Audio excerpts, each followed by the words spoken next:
الحمد لله رب العالمين والعاقبة للمتقين والصلاة والسلام على من كان نبيا وآدم بين الماء والطين وعلى آله وأصحابه أجمعين أما بعد فأعوذ بالله من الشيطان الرجيم بسم الله الرحمن الرحيم ولا تقولوا لمن يقتل في سبيل الله أموات بل أحياء ولكن لا تشعرون صدق اللہ مولانا العظیم وصدق رسولہ النبی الامین الکریم ونحن علی ذلک لمن الشاہدین والشاکرین والحمد للہ رب العالمین۔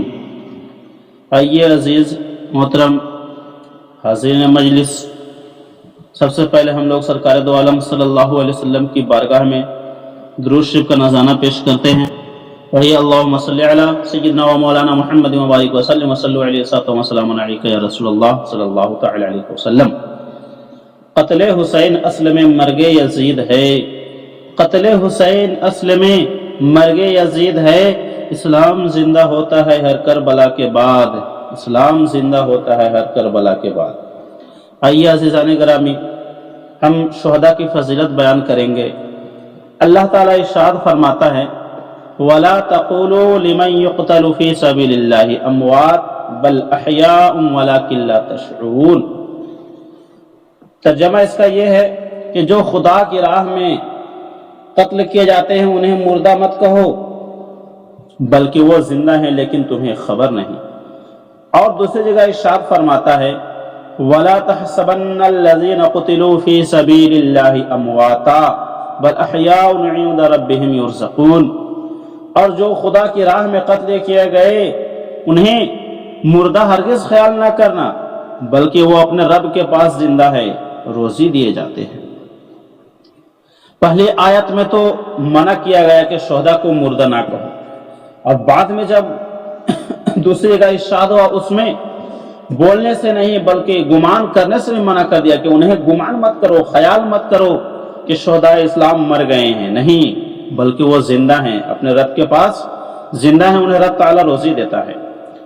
اب سنیے اس آیت کی تفسیر کیا ہے۔ حضرت عبداللہ ابن مسعود رضی اللہ تعالیٰ عنہ فرماتے ہیں کہ میں نے سرکار دو عالم صلی اللہ تعالیٰ علیہ وسلم سے اس آیت کا معنی پوچھا تو سرکار نے ارشاد فرمایا کہ شہیدوں کی روحیں سبز پرندوں کے جسم میں ہیں اور ان کے رہنے کے لیے عرش الہی کے نیچے قندیلیں لٹکائی گئی ہیں، وہ جنت میں جہاں ان کا جی چاہتا ہے سیر کرتے ہیں اور جنت کے میوے کھاتے ہیں۔ سبحان اللہ سبحان اللہ۔ یہ ہے شہداء کا مقام، یہ ہے مرتبہ جن کو ہم نہیں جان سکتے لیکن سرکار کے بتانے سے ہم جانتے ہیں۔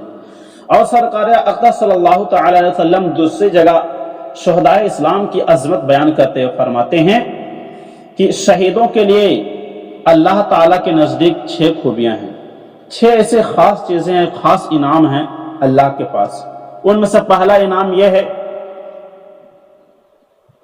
کہ شہید کے جسم کے خون کا پہلا قطرہ گرتے ہی اسے بخش دیا جاتا ہے، اس کے گناہ معاف کر دیے جاتے ہیں، اس کی بخشش کر دی جاتی ہے، اور روح نکلنے کے وقت ہی جنت میں اس کو ٹھکانہ دکھا دیا جاتا ہے۔ سبحان اللہ سبحان اللہ۔ دوسری خوبی یہ ہے کہ وہ عذاب قبر سے محفوظ ہو جاتا ہے، قبر کے عذاب کا اسے کوئی ڈر نہیں رہتا۔ تیسری خوبی شہید کی یہ ہے کہ وہ عذاب جہنم سے بھی محفوظ رہ جاتا ہے، جہنم کے عذاب سے وہ بھی محفوظ و مامون ہو جاتا ہے۔ سبحان اللہ سبحان اللہ۔ یہ ہے شہید اسلام کی عظمت، یہ ہے ان کا مرتبہ، یہ ہے ان کی بڑائی۔ چوتھی خوبی یہ ہے کہ اللہ تعالیٰ اسے عزت اور وقار کا ایسا تاج پہنائے گا کہ جس کا ایک بیش بہا یاقوت دنیا اور دنیا کی تمام چیزوں سے افضل ہوگا۔ سبحان اللہ سبحان اللہ۔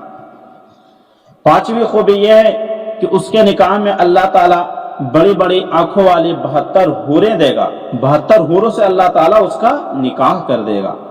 اور آخری خوبی جو شہید کی ہے وہ یہ ہے کہ شہداء اسلام کو، شہید اسلام کو اللہ تعالیٰ اختیار دے گا کہ وہ اپنے خاندان میں سے، اپنے عزیز و اقارب میں سے 70 لوگوں کی شفاعت کر دے، اپنے 70 لوگوں کی شفاعت کروا لے۔ سبحان اللہ سبحان اللہ۔ اتنا بڑا مرتبہ ملا ہے، اللہ تبارک و تعالیٰ نے انہیں اونچا مقام عطا فرمایا ہے جس کا ہمیں شعور نہیں ہے۔ اب دیکھیے میدان جنگ میں ہوتا کیا ہے، میدان جنگ میں شہید ہر طرح سے زخمی ہوتا ہے، کبھی اس کا ہاتھ کٹتا ہے، کبھی اس کا پاؤں گھائل ہوتا ہے، کبھی اس کے سینہ میں نیزہ داخل کیا جاتا ہے، ارے خون کا فوارہ جاری ہوتا ہے، اس کی گردن کٹ کر الگ ہو جاتی ہے اور شہید اپنے خون میں نہا جاتا ہے۔ بظاہر دیکھنے میں یہ معلوم ہوتا ہے کہ شہید کو اس کی وجہ سے سخت تکلیف ہو رہی ہے، بہت پریشانی ہو رہی ہے، بہت وہ درد میں مبتلا ہے، الم میں مبتلا ہے، لیکن حقیقت یہ ہے کہ اس کو بہت ہی معمولی سی تکلیف ہوتی ہے، اسے بہت ہی معمولی سے تکلیف ہوتی ہے اور اسے ان زخموں کا پورا احساس نہیں ہوتا۔ کیوں نہیں ہوتا؟ کیونکہ مخبر صادق نبی اکرم صلی اللہ تعالی علیہ وسلم ارشاد فرماتے ہیں، الشہید لا یجد الم القتل الا کما یجد احدکم الم القرص، جس کا ترجمہ یہ ہے کہ شہید قتل کے صرف اتنی ہی تکلیف محسوس کرتا ہے جتنی کہ تم چٹکی بھرنے یا چونٹی کاٹنے کی تکلیف محسوس کرتے ہو۔ یا سبحان اللہ سبحان اللہ، شہید کو اپنے زخم کا احساس نہیں ہوتا، شہید ہونے کا، گردن کٹنے کا احساس نہیں ہوتا۔ اب چاہے اس کا جسم تیروں سے چھلنی ہو یا تلواروں سے اس کے جسم کو چیرا جائے، کاٹا جائے، لیکن اسے ان کی تکلیف کا احساس نہیں ہوتا۔ یہ حدیث میں نے سنایا آپ کو نا، ترمذی شریف اور مشکوٰۃ شریف کی حدیث ہے کہ سرکار فرماتے ہیں، الشہید لا یجد الم القتل الا کما یجد احدکم الم القرص، کہ شہید کو قتل ہونے کا، اپنے شہید ہونے کا احساس نہیں ہوتا، تکلیف محسوس نہیں ہوتی، لیکن اتنی ہی جتنا کہ تم میں سے کسی کو اگر کوئی چینٹی کاٹ دے اتنی تکلیف محسوس ہوتی ہے، جتنی تکلیف محسوس ہوتی ہے اتنی ہی تکلیف ایک شہید کو ہوتی ہے۔ اب اگر کوئی یہ کہہ دے جس کو شہیدوں کا مرتبہ نہیں معلوم، شہیدوں کا احترام نہیں معلوم، اگر وہ یہ کہہ دے ارے یہ کیسے ہو سکتا ہے کہ شہید کا ہاتھ کٹے، پاؤں گھائل ہو، سر تن سے جدا ہو، خون کا فوارہ جاری ہو اور اسے کوئی تکلیف نہ ہو، یہ کیسے ہو سکتا ہے؟ صرف اتنی ہی تکلیف ہو جتنے کی چیٹی کاٹتی ہے، یہ میں نہیں مانتا۔ اس کا جواب یہ ہے کہ سنو، شہید سے مراد وہ شہید حق ہے کہ جس کے دل میں اللہ کی اور اللہ کے رسول صلی اللہ علیہ وسلم کی محبت اس قدر غالب آ چکی ہو کہ اس کا دل چاہتا ہے کہ ایک نہیں بلکہ اگر میرے پاس کروڑوں جان ہو تو میں سبھی جانوں کو باری باری سے اپنے محبوب سرکار دو عالم صلی اللہ علیہ وسلم پر نچھاور کر دوں، ان کے ناموس پر اپنی جانوں کو قربان کرتا چلا جاؤں۔ اس لیے مفتی اعظم ہند رحمۃ اللہ فرماتے ہیں، یہ ایک جان کیا ہے اگر ہو کروڑوں، یہ ایک جان کیا ہے اگر ہو کروڑوں، تیرے نام پر سب نثارہ کروں میں، تیرے نام پر سب نثارہ کروں میں۔ جیسے ڈاکٹر مریض کو دوا سنگھا دیتا ہے، پھر اس کے جسم کو چیرتا اور پھاڑتا ہے، ہڈیاں توڑتا ہے، ٹانکے لگاتا ہے، مگر مریض کو تکلیف کیوں نہیں ہوتی؟ وجہ کیا ہے؟ وجہ یہ ہے کہ اسے دوا کا اثر اتنا غالب آ چکا ہے کہ اسے ان زخموں کا احساس نہیں ہوتا، چیرنے اور کاٹنے کا، ٹانکا لگانے کا احساس نہیں ہوتا۔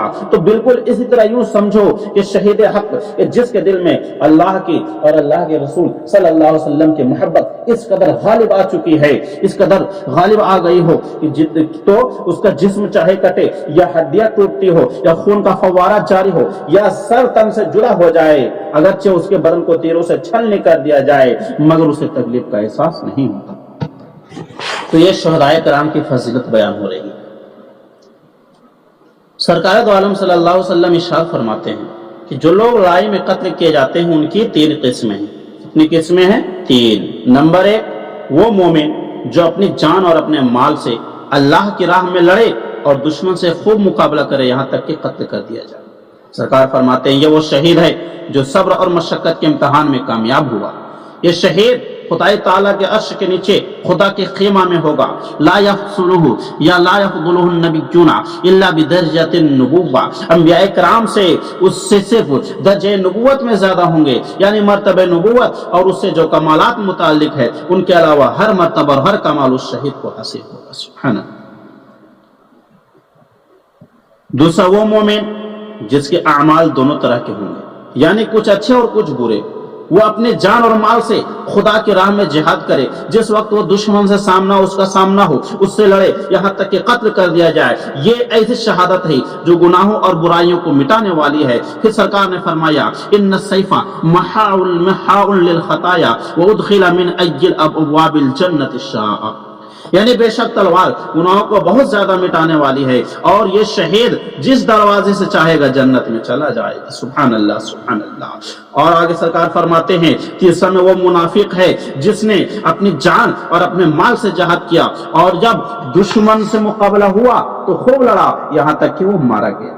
سرکار فرماتے ہیں یہ شخص دوزخ میں جائے گا۔ حضور نے فرمایا اس لیے کہ ان السیف لا یمحو النفاق، یعنی تلوار جو ہے ان نفاق یعنی چھپے ہوئے کفر کو نہیں مٹا پاتی ہے، یعنی تلوار سے یہ گناہ نفاق نہیں مٹتا، کفر نہیں مٹتا، اسی لیے وہ شخص جہنم میں جائے گا۔